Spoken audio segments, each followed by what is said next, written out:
Senior સિટીઝનોની મરણમૂડી પણ ન મૂકી। અમદાવાદમાં દંપતીએ પુત્ર સાથે મળી બચતના નામે કરોડોનો ચૂનો ચોપડ્યો। કોર્ટે જામીન અરજી ફગાવતા હવે જેલ ભેગા। અમદાવાદ નારણપુરાના તેજસ શાહ, ગિરા શાહ અને દર્શના ભટ્ટ શાસ્ત્રીનગર પોસ્ટ ઓફિસના એજન્ટ તરીકે કામ કરતા હતા। વર્ષ 2017માં તેજસ શાહની એજન્સી રદ કરવામાં આવી હતી। એમ છતાંય ત્રણે ભેગા મળીને વર્ષ 2017થી શાસ્ત્રીનગર પોસ્ટ ઓફિસની બાજુમાં ઓફિસ ખોલી હતી।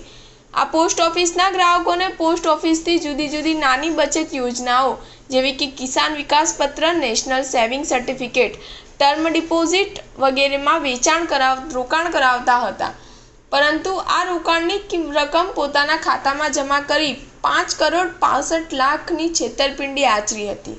આથી ક્રાઇમ બ્રાન્ચમાં 3 સહિત 4 સામે ફરિયાદ નોંધાવી હતી। 4 પૈકી 2 આરોપીએ Ahmedabad city civil and sessions કોર્ટમાં જામીન અરજી ફાઇલ કરી હતી, જે જજ જે.એમ. બ્રહ્મભટ્ટની કોર્ટમાં રજૂ થઈ હતી અને તેમની જામીન અરજી ફગાવી દીધી હતી। અમદાવાદ ક્રાઇમ બ્રાન્ચમાં આરોપી તેજસ શાહ, ગિરા તેજસ શાહ, માલવ તેજસ શાહ અને દર્શના ભટ્ટ સામે આઈપીસીની કલમ 406, 409, 420, 467, 471 અને 120B મુજબ ગુનો નોંધાયો હતો, જેમાં શાહ પરિવારમાં પતિ, પત્ની અને પુત્ર ત્રણેય આરોપીઓ છે।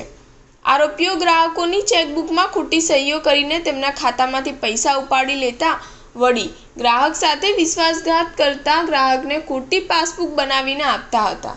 આવી રીતે છેતરપિંડી અને વિશ્વાસઘાત કરીને તેમણે કુલ 5,65,00,000 રૂપિયાની છેતરપિંડી આચરી છે। તેજસ અને ગિરાનો પુત્ર માલવ આ રૂપિયાને જુદા જુદા ખાતામાં ટ્રાન્સફર કરતો હતો। સ્ટાર ન્યૂઝ 7 હંમેશા સચ્ચાઈની સાથે।